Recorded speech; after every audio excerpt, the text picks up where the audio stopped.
Olá, tudo bem? O meu nome é Dileia e esse é o meu sinal. Bom, eu sou professora aqui da Universidade Federal de São Carlos, no Departamento de Psicologia. Trabalho numa linha de pesquisa relacionada à língua de sinais, educação bilíngue, que é o acesso do estudante surdo ao ensino superior com o uso da nota obtida no Enem. O acesso do estudante surdo ao Enem é um problema que tem se constituído ao longo dos últimos anos, mesmo com a garantia do atendimento diferenciado a esse público. O Enem, ele possui uma especificidade, que é o que está relacionado à introdução do tema da pesquisa, que é ele ser um exame em larga escala, criado com a finalidade de avaliar uma pessoa que concluiu o ensino médio. Então, boa parte das universidades públicas aderiu 100% ao uso da nota do Enem. Por conta disso, como se daria o acesso do estudante surdo se ele não tiver um bom desempenho nesse exame? E aí eu parti então para uma análise mais condensada dos dados, que teve como foco um percurso metodológico que começou com a análise descritiva, então a análise de microdados do Censo da Educação Superior e do INEP, e posterior a análise de desempenho na resolução de questões, itens dessa prova. Com base nisso, nós tomamos como um critério que seria delimitar a análise e o estudo, direcionando para o acesso do estudante surdo a partir da sua opção de atendimento diferenciado, e ali eu vou ver, eles solicitaram intérpretes, solicitaram acessibilidade em língua de sinais. Qual foi o desempenho desses estudantes? E a análise de dados passou então a considerar esse tratamento quantitativo, mas também a análise qualitativa desse desempenho, considerando o tipo de item, o processo de leitura e escrita, e esse processo de formação do sujeito surdo ao longo da educação básica e da vida, porque a língua a gente aprende interagindo por meio dela. Como resultados dessa nossa pesquisa, evidenciamos elementos que, de certo modo, implicam numa revisão conceitual do instrumento de avaliação, considerando que a língua portuguesa é para esses alunos, para essas pessoas surdas, a sua segunda língua.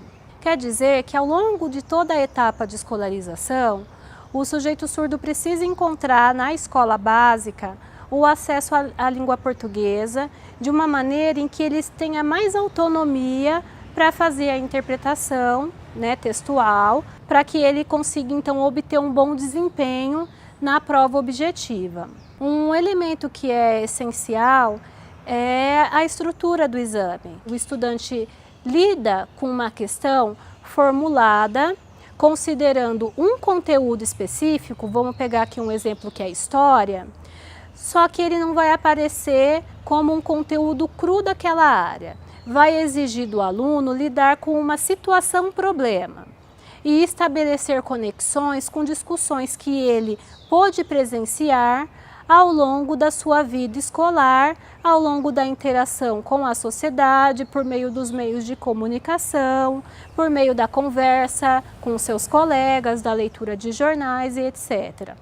E nesse sentido, o fator comunicação é algo realmente limitado no nosso país. Boa parte das emissoras de TV sequer tem à sua disposição um mecanismo de legenda, e a maior parte dos programas não contempla a tradução para a língua sinalizada. Por último, cabe destacar que entre os resultados até então identificados ao longo dessa pesquisa, está o desempenho relacionado ao tipo de recurso de acessibilidade solicitado pelo participante. Então, é possível observar uma certa relação entre a solicitação da Libras e da interpretação na nota que aquele mesmo participante obteve. É possível entender que de alguma maneira existiram outros fatores que dificultaram a compreensão daquele item, considerando que esse estudante não teve acesso à língua portuguesa como uma segunda língua, né? Então eu penso que essa pesquisa ela tem contribuído para problematizar o que se entende como acessibilidade no campo educacional, né?